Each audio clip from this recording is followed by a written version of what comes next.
আসসালামু আলাইকুম বন্ধুরা, আশা করি আপনারা সবাই খুব ভালো আছেন। ইনশাল্লাহ আমিও খুব ভালো আছি। আসলে আপনারা যেন আরও ভালো থাকতে পারেন সেজন্যই আমার এই ক্ষুদ্র প্রয়াস।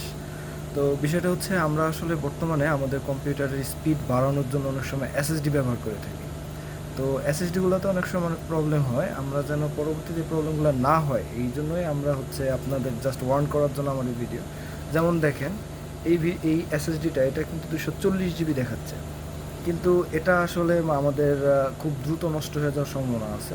সেই জন্য আমরা অ্যাভয়েড করব, যাতে করে এটা দাম হয়তো অল্প একটু কম হতে পারে, বেশি হতে পারে, ভালো দাম একটু বেশি হলেও যাতে আমরা অরিজিনাল এসএসডিটা কিনেই ব্যবহার করতে পারি, সেটা আমরা ট্রাই করব। কারণ হচ্ছে আপনার যেমন এই যে এটা 256 জিবি এসএসডি, হয়তো আমাদের মিররিংয়ের জন্য চেঞ্জ দেখাচ্ছে, বক্সটা দেখলে বুঝতে পারবো 256 জিবি এসএসডি। আমরা চেষ্টা করবো এই জিনিসগুলো অরিজিনালটা ব্যবহার করতে, তাহলে আমাদের ডাটাগুলো সেভ থাকবে। আমাদের ডাটা সেভ রাখার জন্য আমাদের এটি ব্যবহার করা উচিত। সবাইকে ধন্যবাদ, পাশে থাকবেন এরকম ইনফরমেটিভ ভিডিও আরও পাওয়ার জন্য। থ্যাংক ইউ সবাইকে।